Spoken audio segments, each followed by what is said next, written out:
Chapter 9. It is not the skyscraper's fault.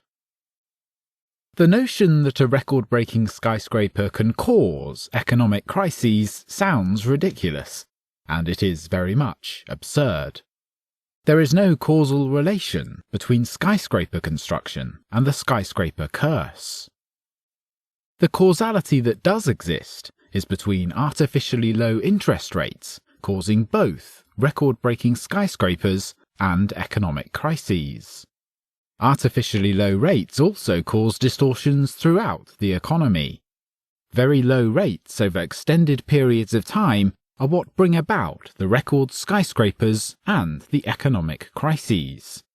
The skyscraper itself is merely an identifiable manifestation of what is happening throughout the economy.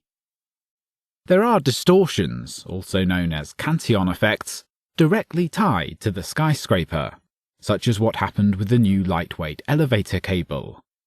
Resources had to be diverted to research and development of the new elevator cable from other investment possibilities. A new production facility and production process had to be designed to produce the cable in a profitable fashion. Distribution could probably take place with existing company facilities, but certainly the marketing aspect of the product would have to be built from scratch. When the economic crisis comes, all these resources could have very low value. What happened to the elevator cable company is taking place in all areas of the economy, although it is not universal.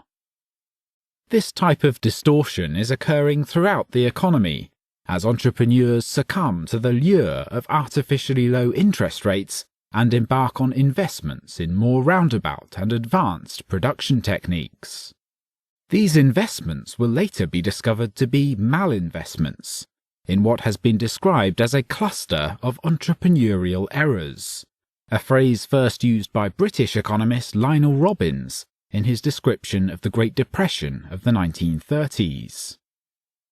Much of the interest in the skyscraper index can be linked to its ability to forecast the business cycle and to predict the business cycle. In my view, its primary and best use is not to be able to predict the future, but to be able to describe the types of real changes that occur in an economy exposed to artificially low interest rates. Those changes can then be linked to the troubles we experience in the economic crises that follow. Thus, it helps us to understand the business cycle. Unfortunately, many economists ignore the business cycle, or do not believe in economic causes of the business cycle. I am afraid that if this situation is not rectified soon, Karl Marx might turn out to be right about business cycles. He argued that business cycles will intensify over time and bring about the demise of capitalism.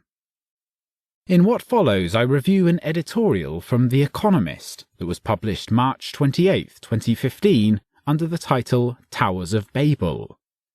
The editorial was based on an academic article published by 3 Rutgers University economists. Unfortunately, the editorial staff of The Economist accepted the wrong, naive understanding of cause and effect when it comes to skyscrapers. They did not refer to me by name in the editorial, but they did reference my 2005 article as a reference for what, in their minds, is the wrong point of view. The editorial begins by noting that the world is in a major skyscraper boom, and that such booms have often been an ominous signal of tough economic times ahead. The skyscraper curse. The Economist had long reported on and agreed with the skyscraper index, but they were no longer sure. Quote, "Does this frenzy of building augur badly for the world economy? Various academics and pundits, many of them cited by The Economist, have long argued as much, but new research casts doubt on it." End quote. They then explain the economics of skyscrapers, noting that taller buildings mean more potential revenues. However, they correctly note that the marginal costs of construction also increase with taller buildings. This part of the editorial is a great capsule summary of my 2005 paper, although the role of the interest rate is not introduced. They then mention Jason Barr's 2010 article, which seems to provide some support for the Skyscraper Index. They then turn to the paper The Skyscraper Curse, Separating Myth from Reality. Two sets of evidence from that paper are presented. The first set examine the question of why the biggest towers are built near the peak of the business cycle, and whether that relationship could help you predict changes in gross domestic product, GDP. They found that the time between announcement date of record setters and business cycle peaks is very long, and that only half of the skyscraper opening dates occurred during a downward phase of the business cycle. Quote, "In other words, you cannot accurately forecast a recession or financial panic by looking at either the announcement date or the completion date of the world's tallest building." End quote. The problem with this is that no one familiar with the Skyscraper Index would use the announcement dates and completion dates as a consistent forecasting tool. The World Trade Center towers were announced in the early 1960s, nearly a decade before the first tower opened. Also, many announced record-breaking buildings never get off the drawing board or off the ground, or are not built as planned. The better dating method for identifying the existence of a bubble and future trouble would be to look at groundbreaking ceremonies.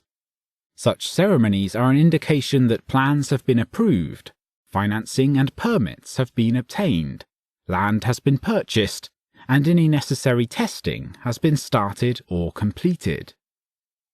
When looking for signs of trouble, that is, the skyscraper curse, a better date would be when the project has actually beaten the old record, or is approaching that point. The Burj Khalifa Tower broke the old record in the summer of 2007, when economic conditions seemed good, but it was 2.5 years before it was completed and opened to the public. As a word of caution, none of these dating processes are some kind of exact, precise or magical process.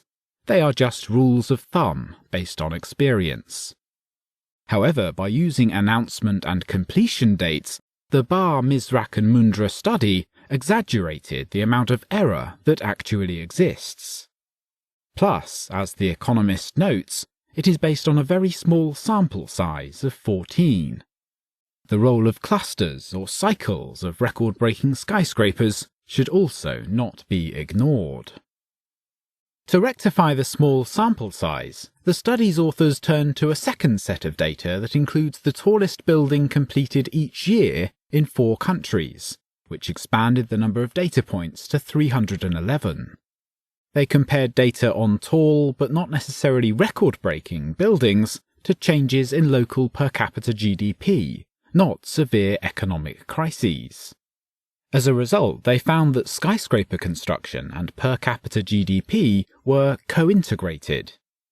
When 2 time series datasets are co-integrated, it means that they move in general in the same direction, and are thought to be the result of the same causal forces. For example, national income and national consumption will tend to move in the same direction, with small variations. You can think of a dog owner walking the dog on a leash as being co-integrated. The dog might be out front and then move behind the owner, but they are both following the same basic path. The fact that Barr, Misrak and Mundra found that skyscrapers and GDP are co-integrated means the 2 datasets move in the same general direction, and implies, in other words, that skyscraper construction does not cause the business cycle, and that both statistics are caused by some other factor or factors. One major problem with this data is that the skyscraper index is not based on general skyscraper construction, but instead on record-breaking skyscrapers. As we have seen before, because of the technology requirements and economic constraints, building 2 100-story buildings is not the same thing as building 1 200-story building. Another problem is that the skyscraper curse involves an economic crisis, not the ordinary ebbs and flows of the typical business cycle. But let us ignore these fundamental problems with their evidence. The evidence that skyscraper construction and per capita GDP are co-integrated and move together with a common cause is exactly what is predicted by the skyscraper index. Both statistics move together and have the common cause of artificially low interest rates. The skyscraper index tells us that artificially low interest rates cause record-breaking skyscrapers, usually in clusters, as well as a bubble in the economy and eventually an economic crisis, the skyscraper curse. In other words, none of their evidence undermines the skyscraper index. It supports it. Stunned by the editorial, I wrote The Economist a letter to the editor to try to clarify the meaning and status of the skyscraper index.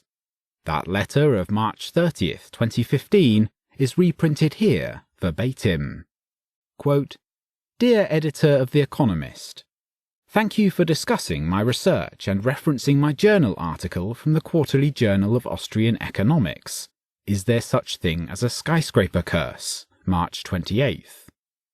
I would note that Mr. Barr, Bruce Mizrak and Kuzum Mundra's research actually supports my thesis that misaligned interest rates cause both record-setting skyscrapers and economic crisis. The fact that skyscraper height and GDP are co-integrated is no surprise, and actually supports the case for a skyscraper curse. Also, I claim no precision with respect to the exact timing of events, especially with respect to announcements and completions. Groundbreaking and record-achieving dates are actually more relevant, yet they are still imprecise. They say a picture is worth 1,000 words, and I think your graphic of the timing of record-setting skyscrapers and economic crisis says it all. Mark Thornton, PhD, Senior Fellow Economist, Ludwig von Mises Institute, Auburn, Alabama, 36830, USA. End quote. Unfortunately, they did not print my letter. I was contacted more than 3 months later, and they explained that my letter had been misplaced. Based on discussions with Lucas Engelhardt, we decided to go back to the original academic journal article and re-examine their findings. Based on that examination, we determined that a comment should be written on that article. Once a common practice, the comment is not nearly as common today, but it still exists at many academic economic journals, including Applied Economics, where the original Barr, Mizrak and Mundra article was published. Originally, we thought the title of the comment should be Skyscraper Height and the Business Cycle, Separating Data from Reality. But we chose instead to go for the conventional approach. The comment is reproduced below. Skyscraper Height and the Business Cycle, Separating Myth from Reality, a comment. In a recent paper in this journal, Applied Economics, Jason Barr, Bruce Mizrak and Kuzum Mundra test for the existence of a skyscraper curse, which Lawrence, 1999, states is the eerie correlation between the building of record-breaking skyscrapers and economic crisis. Thornton 2005 shows the theoretical connections between record-breaking skyscrapers and economic crisis. However, the evidence that Barr et al. 2015 presents brings into doubt the existence of the skyscraper curse. Based on their evidence, the Economists declared, "You cannot accurately forecast a recession or financial panic by looking at either the announcement or the completion dates of the world's tallest building." Here we re-examine Barr et al. 2015 and come to a completely different conclusion. Their evidence does not refute the skyscraper curse, and most of the more rigorous evidence actually supports it. With the skyscraper curse, output and height should be co-integrated, and output should Granger cause height. Their evidence here is not only strong, but is more broadly applicable beyond the more narrow issue of record-breaking skyscrapers and once-in-a-lifetime economic crises. Barr et al. 2015 used Granger causality and co-integration tests to analyse the relationship between skyscraper height and output. They use annual time series data for the tallest building completed each year and real per capita GDP for the United States, Canada, China and Hong Kong as their measure for output. Their evidence shows that both height and output have a common trend, indicating a co-integrated relationship. Granger causality tests show that output causes height, but height does not cause output. The evidence from Granger causality and co-integration tests actually supports the theory of the skyscraper curse. No one believes that simply building a record-breaking skyscraper actually causes an economic crisis. The record-breaking skyscraper is more of an illustration of the types of microeconomic and technical changes to the overall structures of production that take place throughout the economy in response to artificially low interest rates. Thornton 2005 clearly describes the skyscraper curse theory in terms of a third causal factor, artificially low interest rates, that cause both record-setting skyscrapers and unsustainable economic booms, and eventually economic crisis. There have been several studies, such as Barr 2012, that have suggested that such a third factor is responsible for the building of record-setting skyscrapers, such as builder competition, social status, and ego.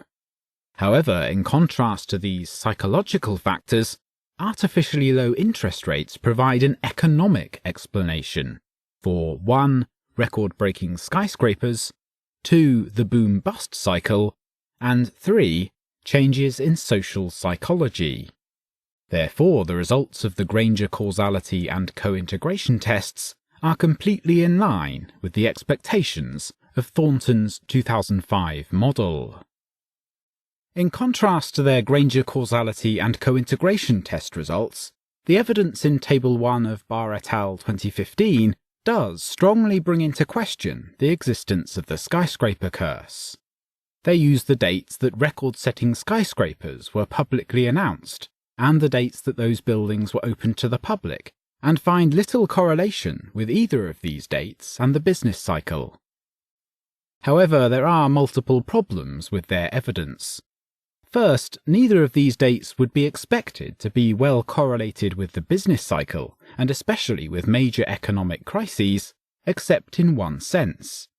Announcement dates should generally occur during the boom phase of the cycle.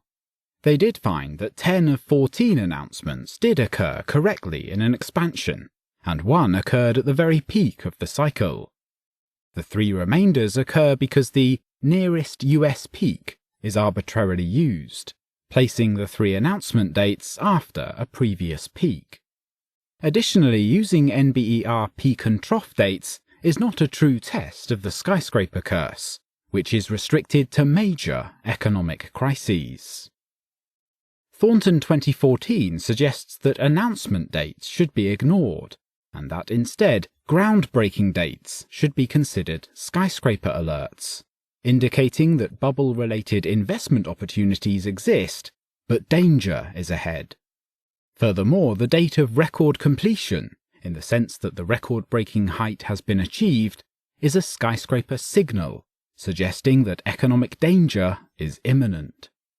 Opening dates may be many months or even years in the future from record completion dates, and record breakers often open in the midst of an economic crisis. Barr et al. 2015 also downplay the skyscraper curse by noting that the range of months between the announcement and peak is tremendous, varying from 0 to 45 months. However, this variation is the result of using the announcement date, so that, for example, the World Trade Towers was announced in January 1964, but the groundbreaking date for construction began in August 1968. They also use US cycle dating for 2 foreign records, Petronas Towers and Taipei 101. These record breakers are normally connected to the Asian financial crisis of 1997 to 98, and also to the tech bubble burst, 1997 to 2001, but these events bear little relationship with either the announcement or opening dates. There remain several anomalies in Table 1. The Woolworth Building was announced in July of 1910 and opened in April 1913, but there is no economic crisis of note connected to it.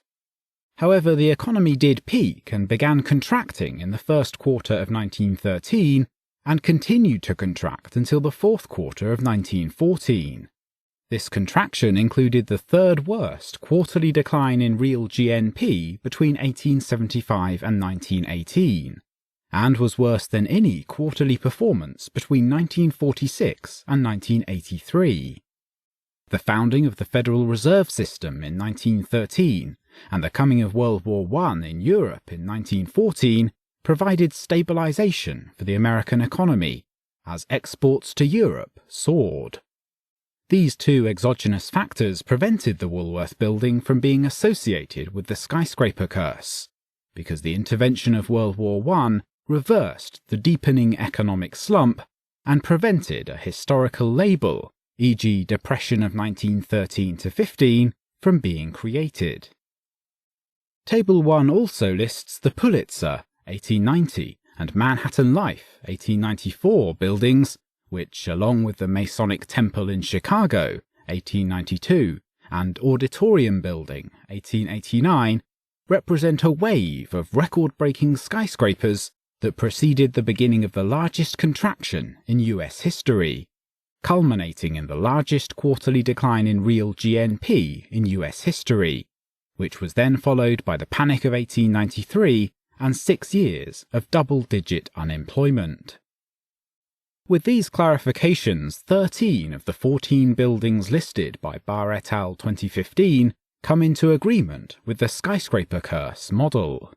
The Park Row building, which was announced in 1896 and opened in 1899, does not seem to fit the model, but is in sync with the emergence of the then new steel frame construction technology. If you take skyscraper waves and historical context into account, record-breaking skyscrapers are indeed associated with major economic crises, and the skyscraper curse does add to our ability to foresee macroeconomic risks, even if the complexities of history prevent predictions of timing from being precise. We agree with Barr et al. 2015 and The Economist that the skyscraper index and its curse is of little value in forecasting the normal ebb and flow of the macroeconomy. End comment. We were quite surprised to learn many weeks later that our comment had been rejected by Applied Economics. The editor sent us 2 referee reports. Neither of the reports deal directly with our primary comment, and both were defensive of the Barr, Misrach and Mundra paper. We noticed that in one of the reports, the referee identifies himself as one of the authors of the Barr, Misrach and Mundra paper, writing, "It is hard to reject a comment that agrees with your paper." However, he managed to fight that urge and did reject our comment. It is not unheard of to send an author of an article a comment on their paper to referee, but it does seem odd to give them veto rights without the editor having read the paper and comment, which seems obvious in this case. It is no embarrassment for a journal to publish a flawed paper. It happens on a regular basis. It is part of the academic process. For example, new econometric techniques have brought into question many early empirical papers. Hundreds of papers have been written on the Phillips curve, and no doubt many are mistaken and now irrelevant. In the case of Barr, Misrach and Mundra, their paper is actually not wrong per se. They just came to the wrong conclusions based on their evidence. Even their secondary evidence could be salvageable. This experience provides a clear window into the messy world of academic publishing. We expanded the comment into a paper with additional empirical evidence, and this paper was accepted for publication at the Quarterly Journal of Austrian Economics. There are other important developing lines of research on the skyscraper index, 2 of which I will report on next. One study looks at the skyscraper curse at the state level. The other examines the microeconomics of the curse at the city level, and helps explain the old real estate adage that what matters is location, location, location.